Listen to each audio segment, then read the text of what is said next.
Every salad dressing I make, whether it's for a weeknight dinner or like a fancy dinner party, always follows the same formula. So I'm gonna share that formula with you today using all provisions that I got at Tin Building in the Seaport, my favorite. I always make my salad dressing in like an old jam jar or something from a food item that I had in my fridge. I just wash it, put it through the dishwasher, and it is the perfect thing to make salad dressing in. So I always start by dicing up, usually a shallot. I prefer the sort of like tart, onion forward flavor of a shallot, but you could totally do scallions, garlic, maybe some ginger, a combination at this point too. Just some sort of allium flavor that's like a delicious, tart, tangy bite to give you just like that instant depth of flavor that only something like an onion can do.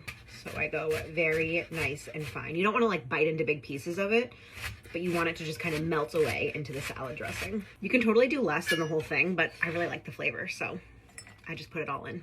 Then I do just a little teaspoon of Dijon mustard. Dijon adds a sort of like rich, savory spice that is so delicious. You don't really taste like a mustard taste necessarily.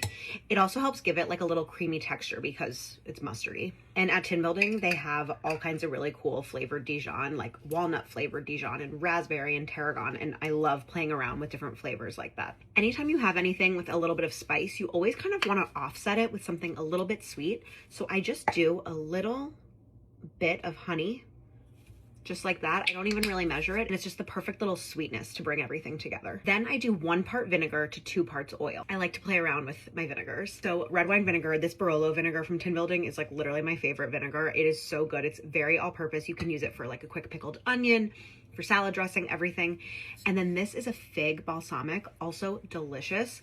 I love to mix different vinegars. So I think red wine vinegar and balsamic vinegar go really well together. I learned that from another chef, that like the sweetness of the balsamic and the tart from the red wine vinegar go really well together. I'm gonna just stick with one though today. I'm gonna do the fig balsamic. The vinegar step is really interesting too, because you can have a lot of fun here. You can add lemon, you can add lime, you can add some lemon and some vinegar, you can add some lime and maybe some rice vinegar if you're doing like a more Asian style something.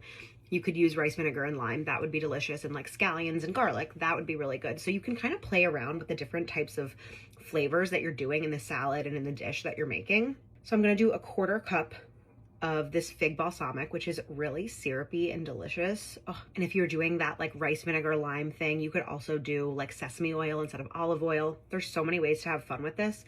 This is just like your basic formula that you can build on. Stunning. And then a 1/2 cup of this beautiful olive oil that, oh, it's just so delicious. 1 part acid to 2 parts oil. That's really the simple formula, but then from there, you can have some fun. This is like my perfect basic weeknight vinaigrette, all purpose. You could even use this as a marinade. It's so delicious. Oil right in. And then we're gonna do a very generous bit of kosher salt and some fresh black pepper. You can also add red pepper flakes, like crushed red pepper flakes, if you want a sort of spicier vibe. In my jam jar and just give it a nice shake. Okay, let's give it a taste. Oh my goodness, yum. I have just a simple little green salad I'm gonna have for lunch today. Gonna maybe put like some grilled chicken in it, some Parmesan, maybe some nuts, but let's just try it as is right now with the dressing. It's so good. And like I said, I'm just having a little working lunch at home, and it makes for like a really elegant little simple lunch for one. But I would totally also serve this with like dinner guests. Like if I had coworkers or something over and wanted to make a nice meal, it's just as impressive for that. There's no need to ever buy store-bought salad dressing. This is so easy and so delicious, and you know exactly what's in it. And it's quite elegant, if I do say so myself. I'm gonna have some for lunch, and then I'm gonna save the rest and maybe marinate some skirt steak in it for dinner tomorrow. Will be fabulous. Okay, enjoy. Bye.